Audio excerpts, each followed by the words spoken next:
नमस्कार विद्यार्थी मित्रांनो, सहर्ष स्वागत आपलं यूट्यूब चॅनल मास्टर वैभव हिरेमध्ये. तर विद्यार्थी मित्रांनो, आजच्या व्हिडिओमध्ये आपण बघणार आहोत इयत्ता 10वी विषय मराठीची सराव प्रश्नपत्रिका. आजच्या व्हिडिओमध्ये सराव परीक्षा तुमची जी आहे 2025-26ची तिची सराव प्रश्नपत्रिका आजच्या व्हिडिओमध्ये बघणार आहोत. इयत्ता 10वीच्या वर्गासाठी मराठी विषयाची. त्यासाठी तुम्हाला गुण आहेत विद्यार्थी मित्रांनो 80 आणि वेळ दिलेला आहे 3 तास. ही प्रश्नपत्रिका तुम्हाला बोर्ड परीक्षेसाठी तसेच तुमच्या पूर्व परीक्षेसाठी देखील अत्यंत महत्त्वाची आहे. आणि जर तुम्हाला तुमच्या पूर्व परीक्षेच्या प्रश्नपत्रिका लागत असेल तर त्या देखील आम्ही तुम्हाला देणार आहोत. या व्हिडिओला पूर्ण बघा. काही क्वेश्चन असेल तर तुम्ही मला विचारू शकता. विभाग ज्यामध्ये विद्यार्थी मित्रांनो गद्य आणि प्रश्न 1 मध्ये म्हटलेला आहे दिलेल्या उत्तराच्या आधारे सूचनेनुसार कृती करा.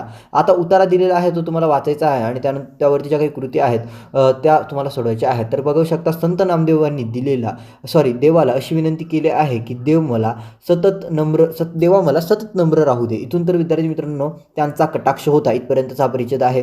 तुम्हाला जर स्क्रीनशॉट घ्यायचं असेल तर तुम्ही स्क्रीनशॉट घेऊ शकता. लवकरात लवकर या व्हिडिओला हाय क्वालिटीवरती सेट करून स्क्रीनशॉट घ्या. आपण प्रश्न काय आहे तो बघणार आहोत. तर आकृती पूर्ण करा असा प्रश्न दिलेला आहे. संतांनी सांगितलेला मैत्रीचा निकष. तर 4 निकष तुम्हाला लिहायचे आहेत. जेव्हा तुम्ही उत्तर वाचणार परिपूर्ण तुम्हाला याची उत्तरे मिळून जाणार. तुम्हाला स्क्रीनशॉट घेण्यासाठी वेळ दिलेला होता, तुम्ही स्क्रीनशॉट घेतला असावा.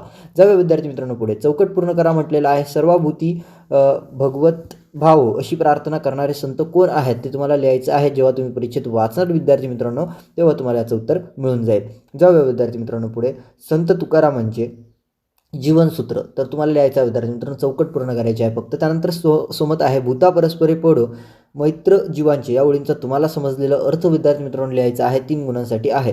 त्यानंतर मध्ये दिलं आहे खाली उताराच्या आधारे सूचनेनुसार कृती करा. आता कारणे लिहा म्हटलेलं आहे.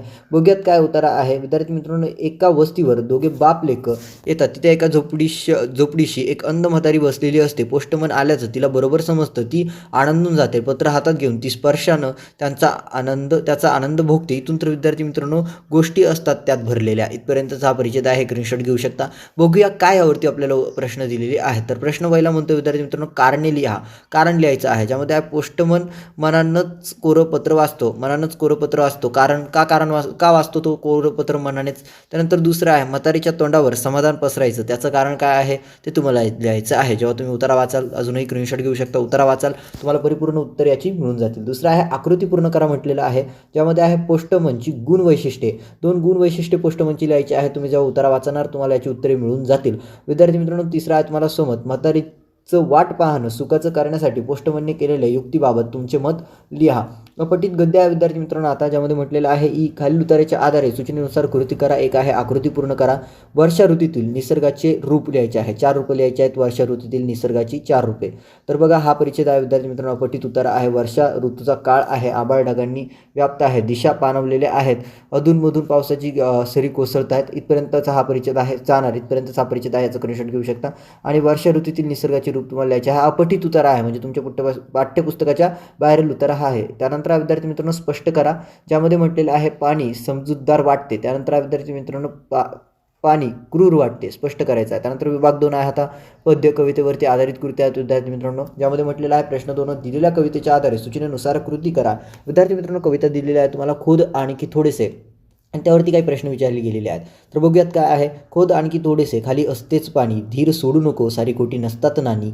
घट्ट मिटून नहे ओट गाणे असते गमनी. इथून तर विद्यार्थी मित्रांनो बळ लागते थोडेसे. इथपर्यंतची कविता आहे. खोद आणखी थोडेसे. आणि पहिला म्हटलेला आहे पहिला प्रश्न जोड्यात जुळवा. ज्यामध्ये आहे कवितेतील संकल्पना आणि संकल्पनेचा अर्थ लिहायचा आहे. सारी खोटी नसतात नानी.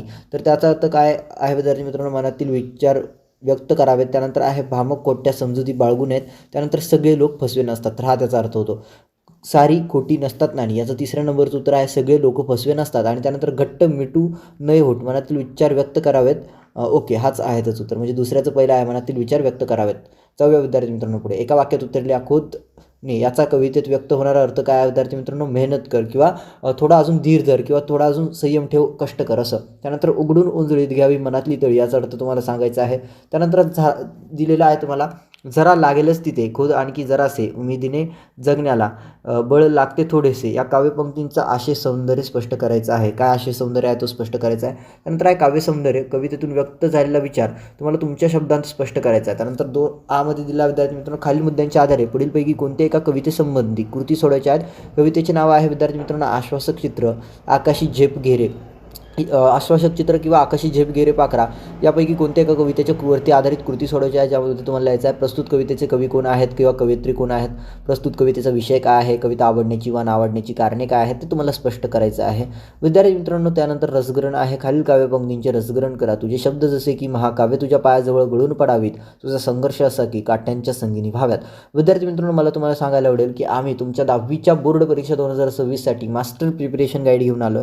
या गाईडमध्ये विद्यार्थी मित्रांनो, या गाईडचा आम्ही तुम्हाला PDF आणि जर तुम्हाला डायरेक्टली असं बुक पाहिजे असेल, म्हणजे डायरेक्ट तुमच्या ॲड्रेसवरती पुस्तक तुम्हाला गाईड पाहिजे असेल तर आम्ही तेही देऊ. PDF पाहिजे असेल तर PDF देऊ. विद्यार्थी मित्रांनो, सगळे महत्त्वाचे प्रश्न तुम्हाला बघायला मिळतात, म्हणजे उत्तरावरती आधारित महत्त्वाचे प्रश्न जे बोर्ड परीक्षा 2026च्या पेपरमध्ये विचारण्याची शक्यता आहे. त्यानंतर सर्व कवितेंवरती आधारित कृती त्या कशा सोडवायला पाहिजे, त्यानंतर सव्य कवितांचे रसग्रहण आणि काव्यसौंदर्य विद्यार्थी मित्रांनो तुम्हाला या गाईडमध्ये बघायला मिळतं. तुम्हाला जर हे गाईड पाहिजे असेल, आणि अगदी तुम्हाला सांगतो हे गाईड जे आहे ना, हे पार तुम्ही हजारो रुपयातही विकत घ्यायला गेला तरी तुम्हाला मिळणार नाही. याची काहीतरी म्हणजे कितीतरी सगळ्या क्वालिटीज यामध्ये आम्ही इन्क्लूड केलेला आहे, आणि याची ओनली प्राईस काहीतरी 240 का किती रुपये आहे. तुम्हाला PDF पाहिजे असेल तर PDFही दिलं जाईल, आणि तुम्हाला बुक पाहिजे असेल तर बुकही देऊ. तर विद्यार्थी मित्रांनो, अधिक माहितीसाठी तुम्हाला स्क्रीनवरती 2 नंबर दिसत आहे, कोणत्या एका नंबरवरती कॉल किंवा मेसेज करा, परिपूर्ण माहिती तुम्हाला दिली जाईल. व्हॉट्सअपला मेसेज केला तरी तुम्हाला माहिती मिळते, कॉल केला तरी तुम्हाला परिपूर्ण माहिती विद्यार्थी मित्रांनो पुरवली जाते. ओके, तुम्हाला काही डाऊट असेल तुम्ही मला विचारू शकता याबाबत. आणि हे गाईड तुमच्या बोर्ड परीक्षा 2026 मराठीच्या पेपरमध्ये, कारण यामध्ये फक्त तेच नाही तर स्थूल वाचनाचे सगळे महत्त्वाचे प्रश्न, लेखन कौशल्यावरती सगळे महत्त्वाचे प्रश्न विद्यार्थी मित्रांनो, व्याकरण घटकांवर आधारित कृती, सगळे महत्त्वाचे प्रश्न तुम्हाला त्या गाईडमध्ये बघायला मिळतात. तर तुम्हाला जर ते गाईड पाहिजे असेल, व्हॉट्सअपवरती 2 नंबर दिसत आहेत, तर तुम्ही तिथे मेसेज करू शकता. तुम्हाला त्याचं गाईडचं PDF वगैरे जर गाईड पाहिजे असेल तर गाईडही देऊ. त्यासोबत ही जी प्रश्नपत्रिका मिळते ना विद्यार्थी मित्रांनो स्क्रीनवरती, या सर्व प्रश्नपत्रिकांचं PDF, सराव परीक्षा असेल किंवा पूर्व परीक्षा, आमच्याकडे काय आहे सराव परीक्षेच्या ही प्रश्नपत्रिका, सराव प्रश्नपत्रिका आम्ही उपलब्ध करून दिलेल्या आहेत विद्यार्थ्यांना. तर त्यासाठी देखील तुम्हाला स्क्रीनवरती 2 व्हॉट्सअप नंबर दिसत आहे, मेसेज करू शकता, किंवा डिस्क्रिप्शनमध्ये तुम्हाला PDFची लिंक दिली असेल त्या लिंकवरती जाऊन तुम्ही PDF डाउनलोड करू शकता. ओके, जाऊया विद्यार्थी मित्रांनो विभाग 3 ज्यामध्ये आहे तुम्हाला स्थूल वाचन, ज्यामध्ये म्हटलेलं आहे प्रश्न 3 खालीलपैकी कोणतेही 2 कृती सोडवा. कोणतेही 2 कृती सोडवायच्या आहेत. लहान मुलांची हास्यचित्र काढणे अवघड आहे, याबाबत तुमचे मत स्पष्ट करा. त्यानंतर व्यंगचित्र व हास्यचित्र यातील फरक स्पष्ट करा म्हटलेला आहे, फरक लिहायचा आहे. त्यानंतर आहे तुम्ही अनुभवलेले धुक्यातील दिवसांचे वर्णन तुमच्या शब्दांत करा. त्यानंतर आहे विद्यार्थी मित्रांनो आपल्याला पुढे जाऊयात. पुढे आपल्याला विभाग 4 ज्यामध्ये आहे भाषा अभ्यास विद्यार्थी मित्रांनो प्रश्न 4 व्याकरण घटकांवर आधारित कृती सोडवा. समास, खालील सामासिक शब्दांचा विग्रह करा. गुरे वासरे, त्यानंतर विट्टी दांडू, त्यानंतर आहे महादेव त्रिकोण. आता काय करायचं आहे, सामासिक शब्दांचा विग्रह करायचा आहे. त्यानंतर आता रसविचार आहे, ज्यामध्ये म्हटलेलं आहे खालील उदाहरणे वाचा व त्या खालील कृती सोडवा. पहिला आहे काय सांगू आता संतांचे उपकार मज निरंतर जागविती. कृती काय म्हटलेलं आहे विद्यार्थी मित्रांनो, डोळे हे जुलमी गडे रोखुनी मज पाहू नका. काय म्हटलेलं आहे विद्यार्थी मित्रांनो, त्याखालील कृती सोडवा. यामध्ये कृती काय दिलेलं आहे विद्यार्थी मित्रांनो, ओके रसविचार लिहायचा आहे विद्यार्थी मित्रांनो. कोणता रस वापरला गेलेला आहे ते तुम्हाला सांगायचं आहे. त्यानंतर वाक्यप्रचार, खालील वाक्यप्रचाराचा अर्थ लिहा व वाक्यात उपयोग करा. घाव घालणे, मात करणे, घाम गाळणे, धूम ठोकणे. तुम्हाला याचा अर्थ लिहून वाक्यात उपयोग करायचा आहे. त्यानंतर शब्दसंपत्ती आहे, भाषिक घटकांवर आधारित कृती. समानार्थी शब्द आहे विद्यार्थी मित्रांनो, सूर्याला समानार्थी शब्द काय तो लिहायचा. वाटसाठी समानार्थी शब्द काय आहे तो लिहायचा आहे. त्यानंतर आहे विरुद्धार्थी शब्द, ज्यामध्ये आहे प्रकाश देऊळ, याचा विरुद्धार्थी शब्द लिहायचा आहे. त्यानंतर आहे खाली शब्दसमूहासाठी एक शब्द लिहा, स्तुती करणारा आणि आधी जन्मलेला. त्यानंतर आहे लेखन नियमांनुसार लेखन विद्यार्थी मित्रांनो अचूक शब्द ओळखायचा आहे, ज्यामध्ये तुम्हाला दीपावली आहे, हार्दिक आहे, परीक्षा आहे, निसर्ग आहे, कीर्तन आहे, आशीर्वाद दिलेला आहे. त्यानंतर विरामचिन्ह आहे, ज्यामध्ये म्हटलेलं आहे कोष्टक पूर्ण करा. आता तुम्हाला कोष्टक पूर्ण करायचं आहे विद्यार्थी मित्रांनो, कोणतं चिन्ह आहे ते तुम्हाला ओळखायचं आहे. विरामचिन्हांचं नाव लिहायचं आहे फक्त तुम्हाला. कोणतं विरामचिन्ह आहे, याला प्रश्नचिन्ह म्हणता, याला स्वल्पविराम म्हणता, काय असेल तुम्ही कमेंट सेक्शनमध्ये सांगा. विभाग 5 आहे विद्यार्थी मित्रांनो उपयोजित लेखन, ज्यामध्ये म्हटलेलं आहे प्रश्न 5 खालीलपैकी कोणती एक कृती सोडवा. विद्यार्थी मित्रांनो अनेक विद्यार्थ्यांना पत्रलेखन जमत नसतं, तर पत्रलेखन कसं करायचं, कोणतं पत्रलेखन करायचं, औपचारिक अनौपचारिक, याचं परिपूर्ण मार्गदर्शन देखील तुम्हाला त्या गाईडमध्ये, मास्टर प्रिपरेशन गाईडमध्ये मिळतं. सगळे महत्त्वाचे क्वेश्चन्स मिळतात, सॉल्ड ॲक्टिव्हिटीज मिळतात, प्रॅक्टिस क्वेश्चन पेपर्स मिळतात. तुम्हाला जर पाहिजे असेल तर फक्त व्हॉट्सअपवरती मेसेज करा. जाऊया विद्यार्थी मित्रांनो पुढे. आता आहे रक्तदान हे जीवनदान. मानवता मित्रमंडळतर्फे शहीद दिनानिमित्त रक्तदान शिबिराचे आयोजन. परिपूर्ण विद्यार्थी मित्रांनो याचा स्क्रीनशॉट घ्या, हे वाचून घ्या, बघूया काय म्हटलेलं आहे. आता आहे शिबिरांचे आयोजकांना O पॉझिटिव्ह या रक्तगटाची मागणी करणारे पत्र लिहा, किंवा वरील उपक्रमामध्ये तुम्हाला व तुमच्या मित्रांना सहभागी करून घेण्यासाठी विनंती करणारे पत्र लिहा. किंवा विद्यार्थी मित्रांनो सारांश लेखन करू शकता. एक तर तुम्ही पत्रलेखन करू शकता, म्हणजे औपचारिक किंवा अनौपचारिक पत्रलेखन करू शकता, किंवा विद्यार्थी मित्रांनो तुम्ही सारांश लेखन करू शकता, ज्यामध्ये आपण जो अपठित उतारा वाचला प्रश्न क्रमांक 1 मधील ईमध्ये अपठित उतारा त्याचा 1/3 सारांश तुम्हाला तुमच्या शब्दात लिहायचा असतो. तुम्ही पत्रलेखन करू शकता किंवा सारांश लेखन करू शकता, कम्प्लिटली युअर चॉईस. त्यानंतर आहे विद्यार्थी मित्रांनो, खालीलपैकी कोणतेही 2 कृती सोडवायच्या आहेत, ज्यामध्ये पहिला आहे जाहिरात लेखन. खाली दिलेल्या विषयावर आकर्षक जाहिरात तयार करा. विमल कापड केंद्र, शालेय गणवेशांचे विक्रेते. त्यानंतर विद्यार्थी मित्रांनो जाहिरात लेखन करायची फक्त याची. त्यानंतर आहे बातमी लेखन. बातमी लेखन आहे दिलेल्या शब्दांवरून बातमी तयार करा.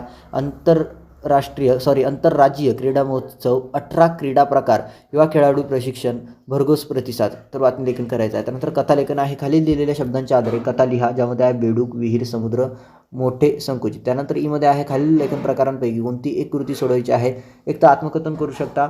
चौकटीतील घटकांचे आत्मकथन लिहा. विद्यार्थी मित्रांनो वही आणि पेन आहे, त्यांचे आत्मकथन लिहू शकता. 8 मार्क्ससाठी प्रश्न आहे. किंवा वैचारिक लेखन करू शकता. अंधश्रद्धा, कोरोनापेक्षाही भयंकर आजार या विषयावर तुम्हाला तुमचे मत, तुमचे विचार तुम्हाला लिहायचे आहेत. विद्यार्थी मित्रांनो ही प्रश्नपत्रिका तुम्हाला सराव परीक्षेची आहे आणि फक्त सरावासाठी दिलेले आहे. याच्याबद्दल तुमचा काही डाऊट असेल तुम्ही व्हॉट्सअपला मेसेज करा, कमेंट करा, आम्ही तुम्हाला मेसेजला रिप्लाय करू. विद्यार्थी मित्रांनो ही सराव परीक्षेची प्रश्नपत्रिका आहे. पूर्वपरीक्षेच्या प्रश्नपत्रिका तुम्हाला पाहिजे असतील तर यूट्यूब चॅनलला सबस्क्राईब करा आणि चॅनलवरती लवकरच आम्ही अपलोड करणार आहोत ॲज सून ॲज पॉसिबल. या सराव परीक्षेसाठी आहे, ज्या विद्यार्थ्यांची 2025मध्ये असेल काही विद्यार्थ्यांची, पण ही 26साठी आहे. ओके, 26ची जी बोर्ड परीक्षा होणार आहे त्या विद्यार्थ्यांसाठी प्रश्नपत्रिका अगदी उपयुक्त आहे सराव परीक्षेसाठी.